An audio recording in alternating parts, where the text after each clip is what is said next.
बिस्मिल्लाहिर रहमानिर रहीम। अस्सलामु अलैकुम व रहमतुल्लाहि व बरकातुहू। सारा विश्वेर मा बोनेरा भाई बोनेरा प्रत्येकके सालाम दिच्छी। अस्सलामु आलैकुम व रहमतुल्लाहि व बरकातुहू। दया करे आपनारा प्रत्येके सालाम ग्रहण करुन एवं सालामेर जवाब दिन।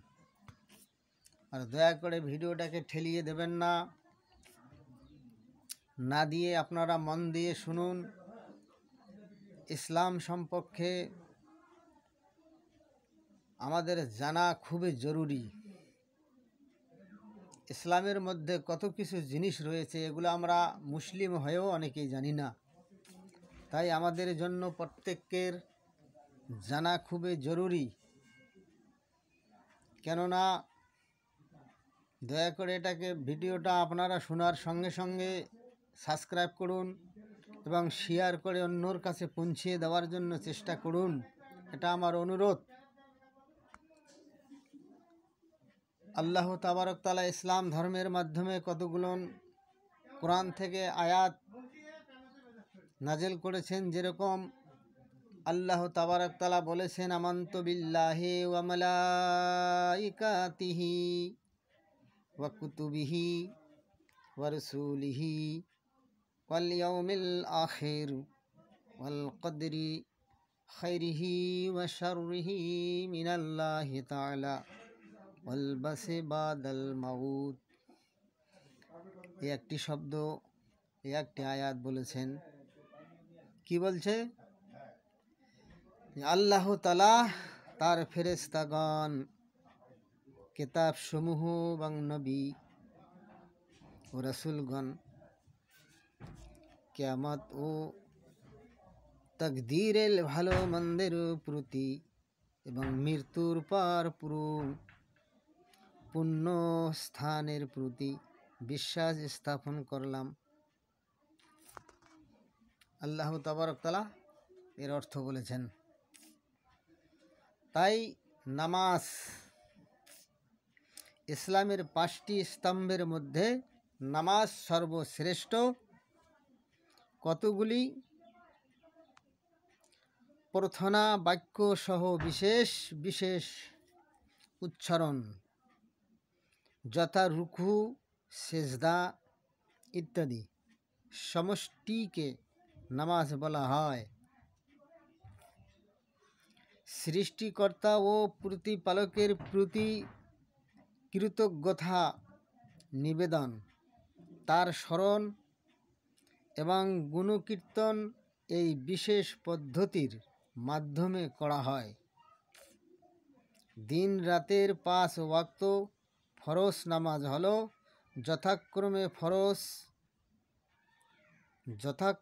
ফজর, জোহর, আসর, মাগরিব, এশা।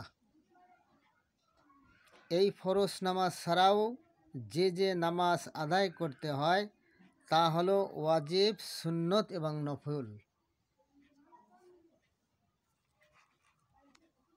5 ওয়াক্ত নামাজ আমাদের প্রত্যেকের জন্য ফরজ, আদায় করতেই হবে। এবং হযরত মুহাম্মদ সাল্লাল্লাহু আলাইহি ওয়াসাল্লাম মদিনায় গমনের 2য় বর্ষে রোজা রাখার আদেশ হয়।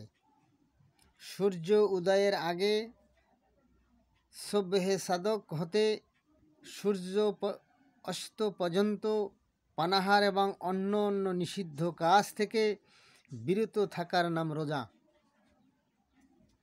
প্রত্যেক সাবালেগ মুসলিম সুস্থ নর নারীর উপর পবিত্র রমজান মাসের রোজা ফরজ। রোজার সময় শুরুর পূর্বে সিহরি খেয়ে নিয়ে নিয়াত করে রোজা রাখতে হয় এবং মাগরিবের আজানের পর ইফতার খুলে রোজা ভাঙতে হয়। যাকাত। প্রত্যেক ধনী ব্যক্তি তার সারা বৎসরের প্রয়োজনীয় খরচের পর ও উদ্ধৃত টাকা পয়সা এবং জমা মাল থেকে 2.5% বা অংশ গরিব অভাবী মিসকিনকে দান করতে জাকাত বলে। আমরা অনেকেরই অনেক আয় ইনকাম, টাকা পয়সা, ধন দৌলত আল্লাহ তাবারক তাআলা আমাদের প্রত্যেককে দিয়েছেন। ইহার থেকে আমরা দান খয়রাত করব এবং আল্লাহ অতিরিক্ত টাকাও যদি আরও দেন তাহলে হজ করা ফরজ করে দিয়েছেন। হজ একমাত্র ধনী মুসলমানদের উপর ফরজ। ইহা ইসলামের পঞ্চম স্তম্ভ। জিলহজ মাসে আরব দেশে মক্কা শহরে শরীয়তের নিয়ম অনুযায়ী ইহরাম বেঁধে কাবা শরীফ তওয়াফ করা, সাফা মারওয়ায় জোড়ে হাঁটা, আরাফাত ময়দানে অবস্থান করা,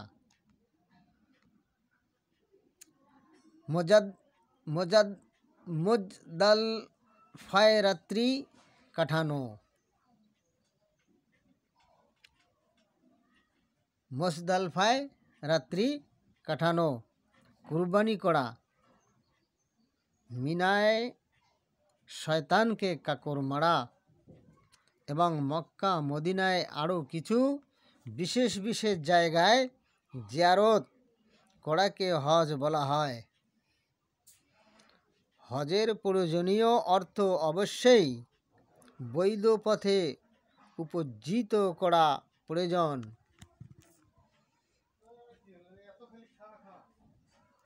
এটা হজের জন্য একেবারে বিশেষ বিশেষ প্রয়োজনীয় কতগুলো বাক্য আপনাদের সামনে উচ্চারিত করছি।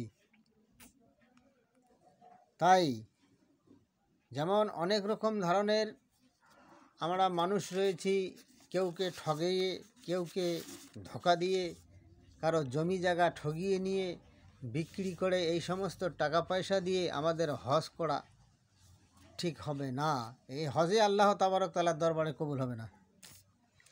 তাই কোরআনের কতিপয় সূরা সমূহ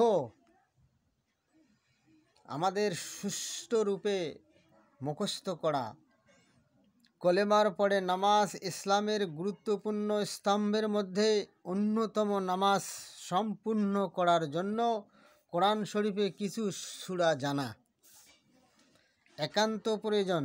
সেই কারণে কয়েকটি বিশেষ বিশেষ সূরা পরিবেশন করা হলো। যেমন এগুলি শুদ্ধরূপে পাঠ করা এবং মুখস্থ করা একান্ত জরুরি। যেমন সূরা ফাতিহা, আলহামদুলিল্লাহ রাব্বিল আলামিন, আর রহমানির রহিম, মালিকি ইয়াউমিদ্দিন, ইয়্যাকা না'বুদু ওয়া ইয়্যাকা নাস্তাঈন, ইহদিনাস সিরাতাল মুস্তাকিম, সিরাতাল্লাযীনা আন'আমতা আলাইহিম গায়রিল মাগদুবি আলাইহিম ওয়ালাদ-দাল্লিন। থামিয়ে থামিয়ে আয়াত বাই আয়াত উচ্চারিত করে পড়ানো, শুদ্ধরূপে পড়ানো। এইভাবে কয়েকটি সূরা আমাদের জন্য মুখস্থ করা খুবই জরুরি। যদি না করি তাহলে আমরা কিভাবে নামাজ পড়ব? নামাজ পড়া জন্য আমাদের এই সূরাগুলো অবশ্যই মুখস্থ করা দরকার। সূরা ফাতিহা কোরআনের মাতা বলা হয়। ইহা সাবআতুল আসমানি নামে প্রসিদ্ধ।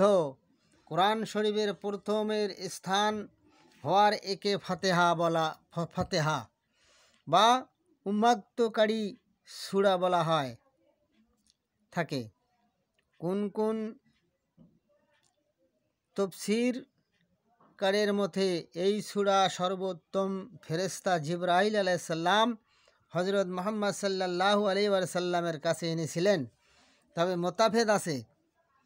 যেমন ইকরা বিইসমে রব্বিকাল্লাযী সূরা সর্বপ্রথম নাজিল হন। যাই হোক, আমাদের প্রয়োজনীয় এই সমস্ত কয়েকটি সূরা মুখস্থ না করলে আমরা নামাজ কিভাবে পড়ব? এই জন্য নামাজ পড়ার জন্য আমাদের কয়েকটি সূরা শুদ্ধরূপে মুখস্থ করা।